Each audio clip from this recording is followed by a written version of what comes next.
Assalamualaikum warahmatullahi wabarakatuh. Jumpa lagi sahabat-sahabat tercinta GP Mania dimanapun Anda berada. Semoga di hari ini kita selalu diberikan kesehatan lahir batin, dimurahkan rezekinya, dan digampangkan di dalam segala urusannya. Kita kembali meninjau pembangunan sirkuit MotoGP Mandalika. Perlu diketahui sahabat semua bahwa awal pembangunan sirkuit ini adalah hari Selasa tanggal 1 Oktober tahun 2019. Sekarang sudah bulan Maret tahun 2021.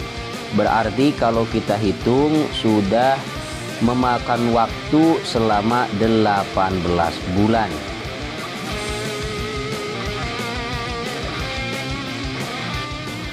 Hingga saat ini pembangunan real di lapangan kita selalu memantau tiap hari. Bisa sahabat perhatikan baru mencapai seperti ini. Entah berapa puluh persen ini yang sudah dikerjakan, dan entah berapa persen lagi yang belum dikerjakan. Karena saya tidak bisa mengkalkulasikan, karena memang di sini pembangunan pedok belum, pembangunan grandstand, pembangunan podium, juga pembangunan taman yang di tengah, kemudian pembangunan yang lainnya seperti nantinya tempat parkir dan lain sebagainya. Jadi tidak bisa memprediksi secara khusus ya berapa persen yang sudah dicapai dan masih tersisa berapa persenkah. Yang tahu hanya mungkin pihak-pihak yang berkepentingan seperti ITDC dan juga MGPA.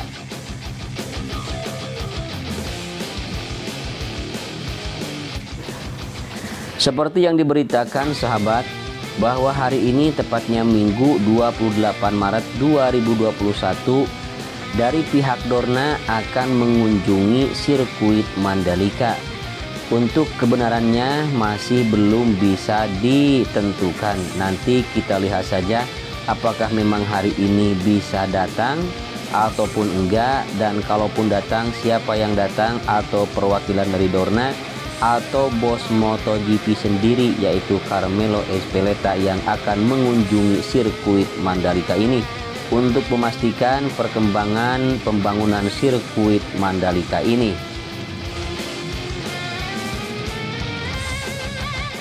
Bisa kita lihat secara nyata dan real di lapangan bahwa pengerjaan sirkuit Mandalika ini untuk di trek lurus sebelah kiri di sini masih dilakukan pembangunan untuk pit lane. Kemudian di samping kirinya persiapan pembangunan pedok, dan juga masih dalam penanaman rumput terus dilakukan hingga hampir mencapai tunnel atau terowongan yang pertama.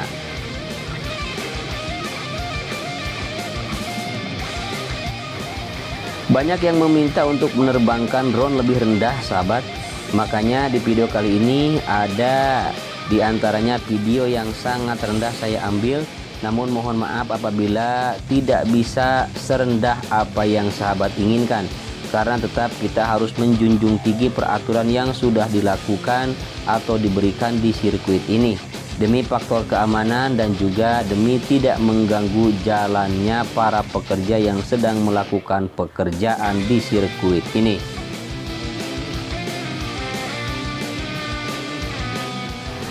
Dan ada juga di antara sahabat yang meminta untuk mengganti backsoundnya setiap saya mengupload video terbaru.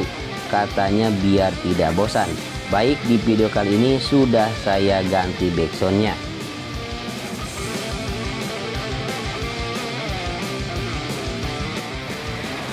Mengacu tentang waktu yang diberikan untuk pembangunan sirkuit MotoGP Mandalika ini, yaitu pada bulan Juni tahun 2021 mendatang.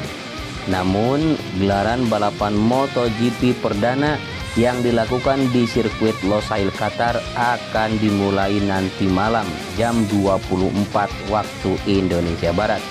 Jadi bagi sahabat semua penggemar atau penggila GP Mania, penggila MotoGP, silahkan nanti kita bareng-bareng untuk nonton live-nya di Trans7 ya, pukul 24 waktu Indonesia Barat yang akan dilangsungkan di sirkuit Losail Qatar.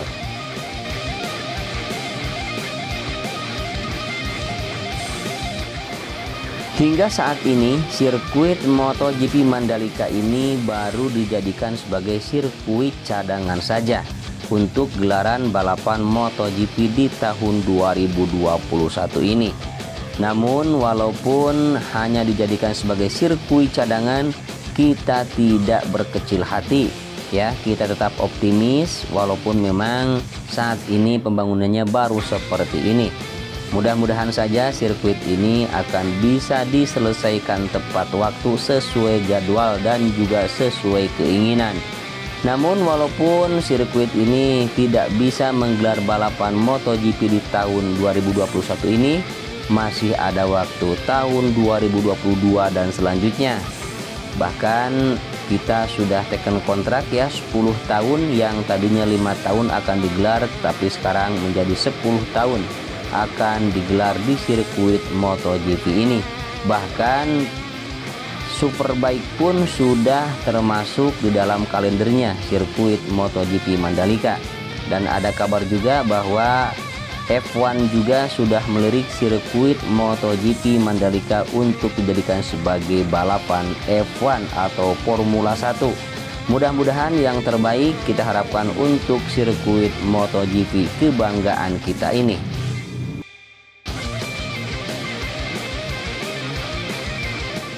Baik sahabat, kembali ke sirkuit, dimana di sini di tikungan yang ke-5, ke-6 hingga ke tikungan yang ke-7 masih dilakukan penyempurnaan penghamparan subbase untuk persiapan pengaspalan selanjutnya.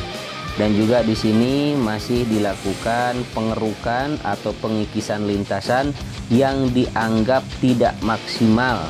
Nah, nanti akan diganti dengan urugan pilihan yang baru ataupun yang bagus, sehingga ini bisa memenuhi syarat untuk langsung diberikan frame coating atau pemberian cairan frame coat atau cairan dasar pengaspalan. Lalu kemudian akan langsung dilakukan pengaspalan untuk tahap yang pertama, seperti pengaspalan yang dilakukan pada hari Kamis kemarin, menyambung dari tikungan ke-1 hingga tikungan yang ke-5.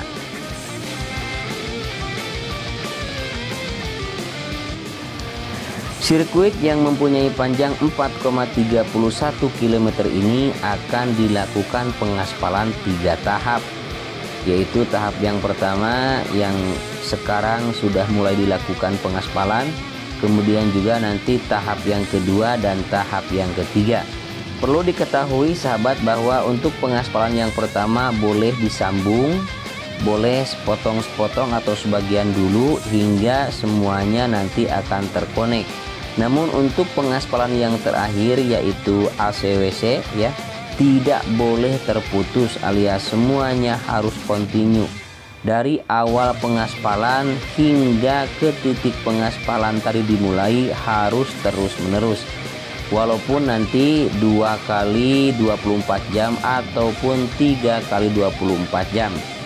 Bahkan di sini ada kabar akan ada 5 AMP yang terus standby, yang 1 standby, yang 4 terus berjalan demi memenuhi kebutuhan aspal atau hot mix yang akan dipasangkan di sirkuit Mandalika ini.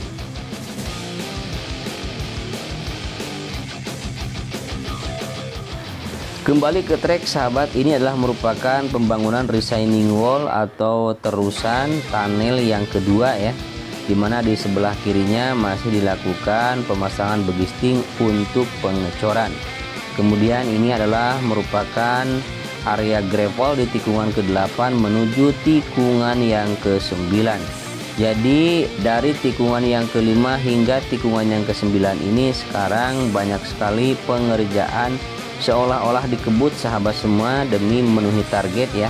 Dan mudah-mudahan secepatnya 2 atau 3 hari lagi ke depan bisa dilakukan pengaspalan kembali dari tikungan yang ke-5 hingga mencapai tikungan yang ke-9 di depan ini, sehingga nanti akan tersambung sampai di tikungan yang ke-10 atau di antara tikungan yang ke-10 dan tikungan yang ke-11.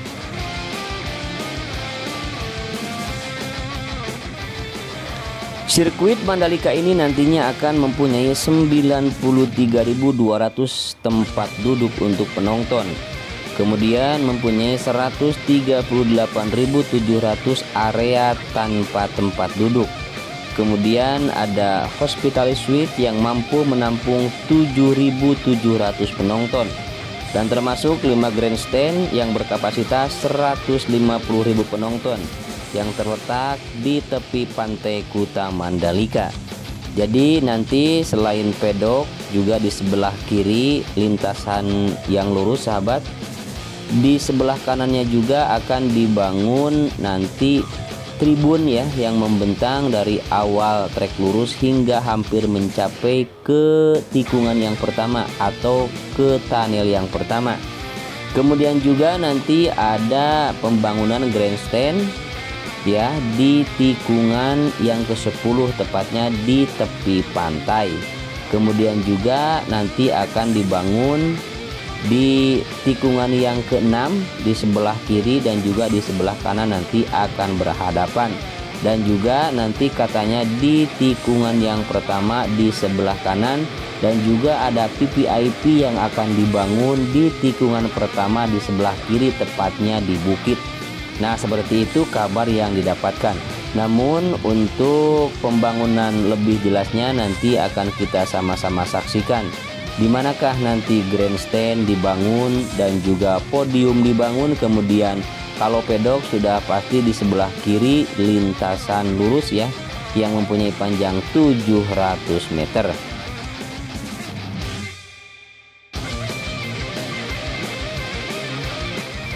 Sirkuit Mandalika ini dilengkapi dengan 2 tunnel sahabat atau 2 terowongan, di mana tunnel yang pertama berada di utara sirkuit, tepatnya dibangun di ujung trek lurus sebelum tikungan yang pertama yang mempunyai panjang 65,57 meter, lebar 12 meter dan ketinggiannya 7 meter.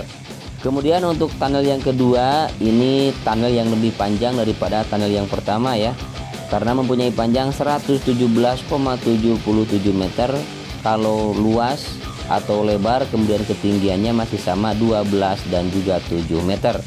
Namun tunnel yang kedua ini berada di selatan sirkuit.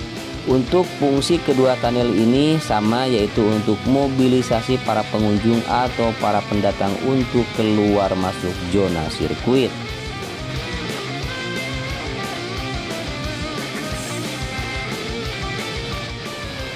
Kembali ke pengaspalan sahabat. Untuk pengaspalan tahap yang pertama yaitu lapis aspal concrete base atau AC base. Lapisan ini merupakan satu campuran dari aspal dan agregat yang kemudian dipadatkan dalam keadaan panas. Lapisan ini terletak di bawah lapisan pengikat atau ACBC. Dan kemudian lapis aspal pertama ini mempunyai fungsi untuk menahan beban, memberikan dukungan pada lapis permukaan, kemudian mengurangi legangan dan regangan terhadap subgrade atau tanah dasar.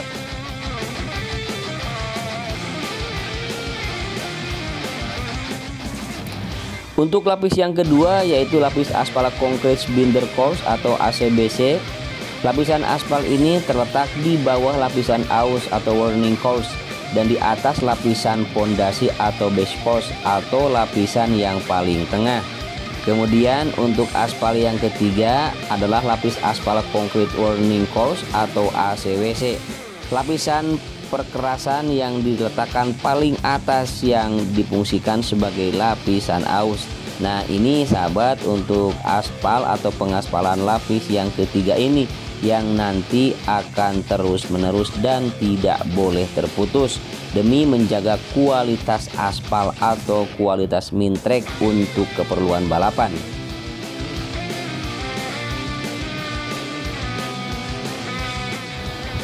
Kemudian untuk land clearing di sirkuit ini mempunyai luas 429.175 meter persegi. Kemudian ada juga pagar beton atau precast keliling ya sepanjang 5.502 meter. Kemudian untuk galian tanah sendiri terutama tanah trek, galian tanah trek sepanjang 239.065 meter. Dan timbunan tanah yang dilakukan di sirkuit Mandalika ini membutuhkan 225.846 meter kubik. Kemudian juga ada ground improvement ya seluas 5.481 meter persegi. Akhirnya tiba di ujung video, sahabat semua, mohon maaf apabila ada kesalahan, kekurangan, dan kekeliruan di dalam memberikan informasi seputar sirkuit Mandalika ini. Dengan segala kerendahan hati, sebelum sahabat semua meng-close video ini, alangkah lebih baiknya memastikan dulu sudah subscribe channel ini. Kemudian apabila suka dengan video ini, silahkan like, dan apabila ada pertanyaan silahkan tinggalkan pertanyaan sahabat di kolom komentar. Kalau bisa saya jawab, dan kalau belum bisa saya jawab nanti akan saya carikan untuk jawabannya. Demikianlah video kali ini sahabat semua, semoga sahabat ada dalam kesehatan lahir batin dan juga dimurahkan rezekinya dan dimudahkan urusannya. Akhirnya saya Andri Atasigi pamit undur diri. Wassalamualaikum warahmatullahi taala wabarakatuh. Bye bye.